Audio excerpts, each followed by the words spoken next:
Dear friends, आज आपके सामने में बीटा और गामा फंक्शन के सारे फॉर्मूले लेकर के आया हूं और एक ही छोटे से वीडियो में मैं सारे फॉर्मूले आपको आज इस वीडियो में बता दूंगा। आप वीडियो को अंत तक देखें, बीच में छोड़े नहीं, ताकि सारे फॉर्मूले आपको एक ही बार में समझ में आ जाएं।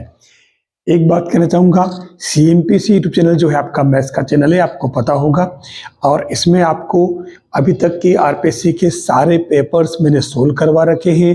मैं फिर से सोल्व करवा रहा हूँ। प्रीवियस ईयर्स के क्वेश्चंस को मैं अलग अलग सेट के रूप में ले रहा हूँ, तो वीडियो को आप जरूर देखें और इस चैनल से जरूर जुड़ें। देखिए, हमारे सामने बीटा और गामा फंक्शन की बात अपन करते हैं और इसके सवाल आपके RPSC में भी आते हैं। BSc के स्टूडेंट हैं, उनके लिए बहुत फायदेमंद है। डिप्लोमा वाले, इंजीनियरिंग वाले, उन सब के लिए प्रश्न बनते हैं, तो इसके लिए फॉर्मूले सभी आना जरूरी है।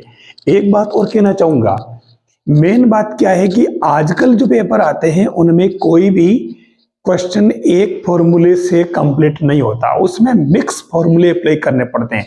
और मिक्स फॉर्मूले अप्लाई आप कब कर पाओगे?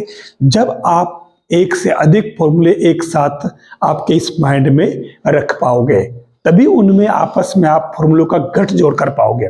यहां पर अब मैंने पहले बीटा फंक्शन के लिखे फॉर्मूले, इधर देखो, बीटा mn, और सबसे पहले ये डेफिनेशनल वाला फॉर्मूला है 0 to 1 x power m minus 1 minus x power n minus 1 dx।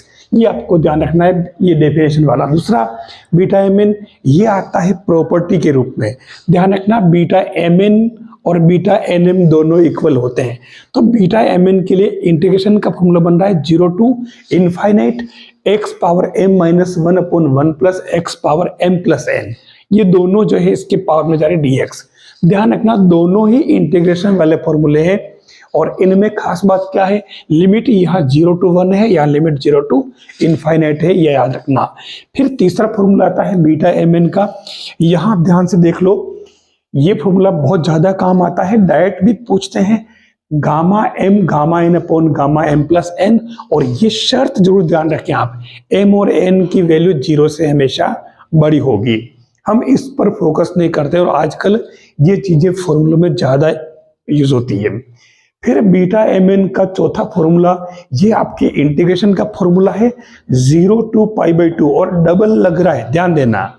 फिर sine 2m minus 1 theta cos 2n minus 1 theta D theta, ये आपको ध्यान रखना होगा।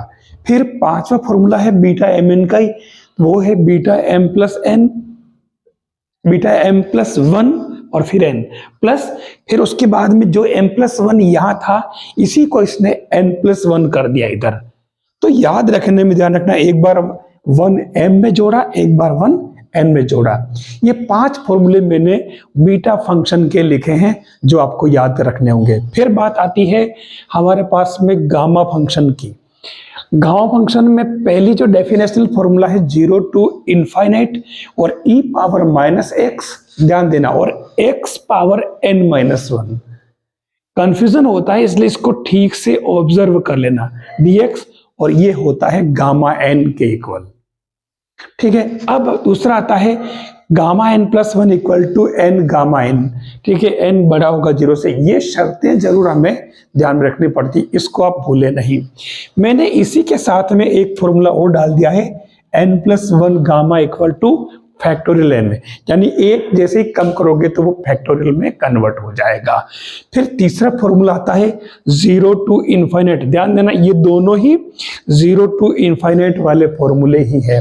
ठीक है, और इसमें आपके ये ध्यान देना, ये वाला एक बहुत इंपॉर्टेंट ध्यान रखना, ये x पावर n माइनस 1 जो यहां पर भी था, ध्यान से देखना, e पावर माइनस x जो यहां पर भी है।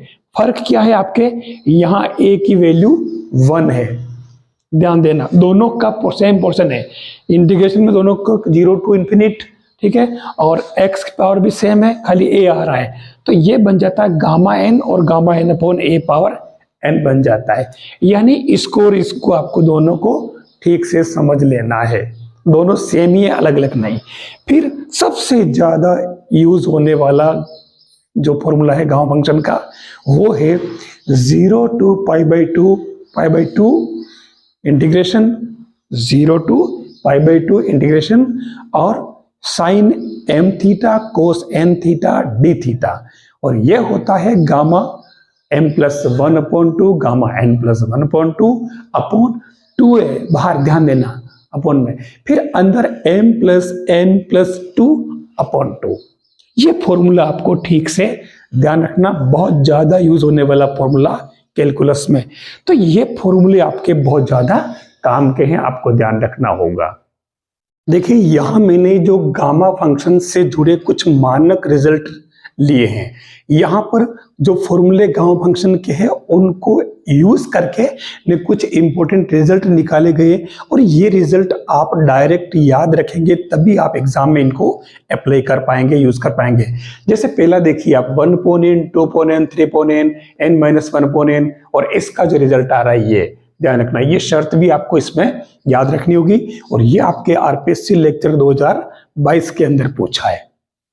फिर सेकेंड देख लीजिए 0 to π/2, तो ये वाला जो फॉर्मूला दे रखा 10 पावर mx dx, और इसका रिजल्ट ये है, तो इसको आप जो यूज करते हैं ध्यान रखना 0 to π/2 sine m theta cos n theta D theta वाला जो फॉर्मूला मैंने बता रखा है, आप उसको यूज करके और ये रिजल्ट निकाल सकते हैं, लेकिन हमें इसको डायरेक्ट याद रखना चाहिए।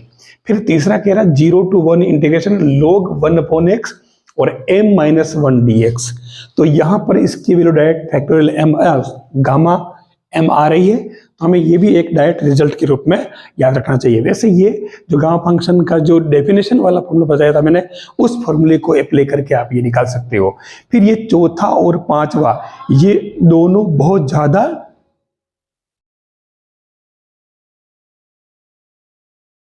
चौथा और पांचवा जो है ये डायरेक्ट रिजल्ट है, डायरेक्ट फॉर्मूले हैं जिनको खूब यूज किया गया है, और इन दोनों फॉर्मूलों पर बेस्ड क्वेश्चन आज दिन तक किसी भी एग्जाम ने नहीं छोड़ा है, तो इसको आप ठीक से दोनों को याद रख लेना।